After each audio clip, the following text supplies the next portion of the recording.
They try to drop me away, spit on me when I was down. And they ain't crucify me, but they did the same to y'all.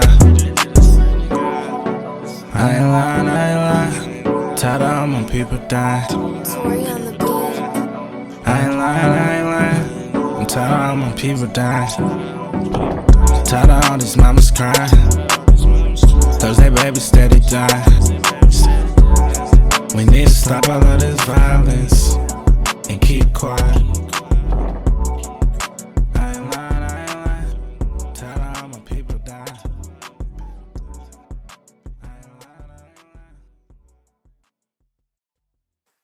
All right, so let's take a look at Leviticus 23 verses 15 to 18. And this is when Moses is giving a rundown to the leaders of the people concerning the feast. So verses 15 to 18 reads as follows. And ye shall count unto you from the morrow after the Sabbath, from the day that ye bought the sheaf of the wave offering, 7 Sabbaths shall ye complete. Okay, I'm going to stop right there. So 7 Sabbaths. What's 7 Sabbaths? Well, what's 7 times 7? 49. And some scholars and ministers and people teach this, they say 50 years.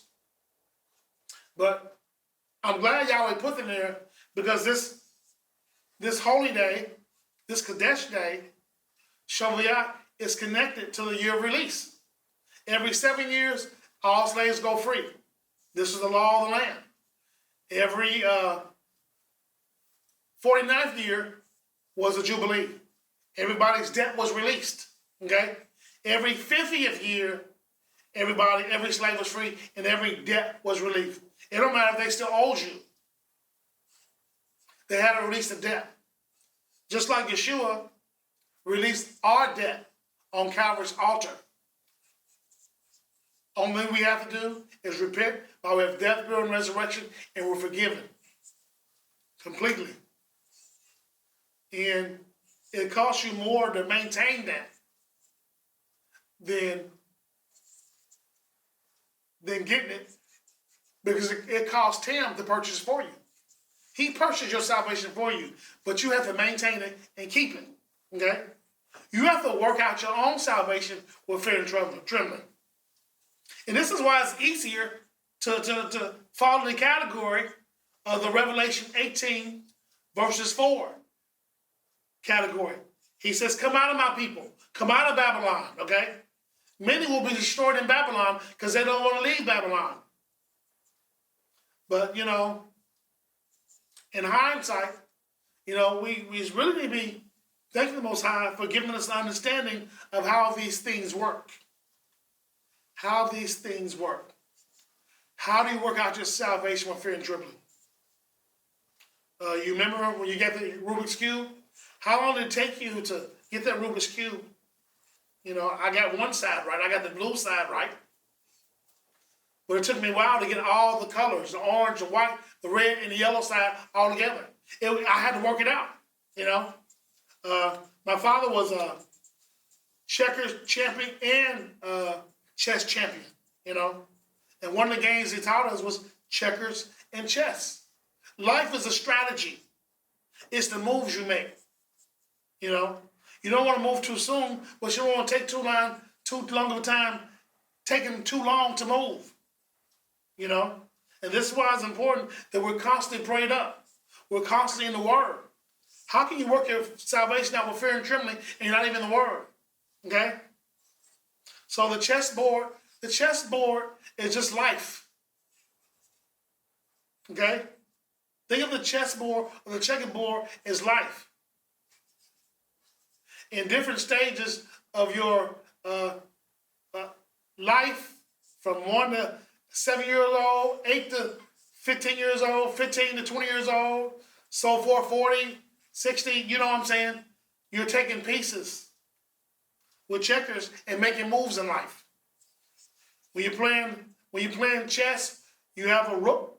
You want to protect your queen, which is your soul. And you want to protect your king, which is your spirit. And you know, Yeshua is our King. You know, the church was from the beginning of the world, from the foundation of the world, which is depicted as Eden.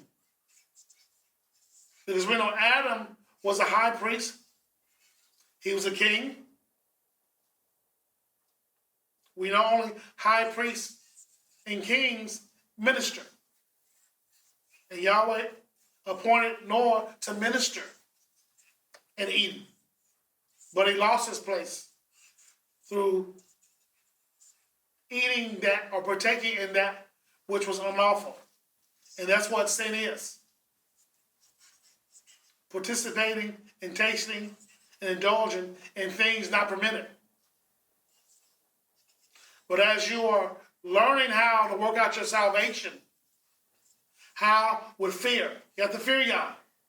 You have to fear touching certain things, tasting certain things. He has a way of making you afraid. He told Joshua, you're not to fear any man all days of your life, for no man will be able to stand before you. That's the type of Yeshua. If you receive Yeshua HaMashiach in your spirit man and been born again, you not fear any man. You need only fear Yah. But I want you, Torah family, Gospel family, be encouraged today. And as you're working out your salvation with fear and trembling, continue to pray in the Spirit. Continue to walk by faith. Continue to ask Most High those questions, those pertinent questions in this hour as you see things materializing. Next month, you're going to begin to see things change. There's a shifting, a negative shifting, so beware. Yes, the prophets have spoken. According to Amos 7, Amos 3, surely Yahweh does nothing until he reveals his secrets to his prophets, to his servants. Well, I'll be right back. Shabbat, Shalom.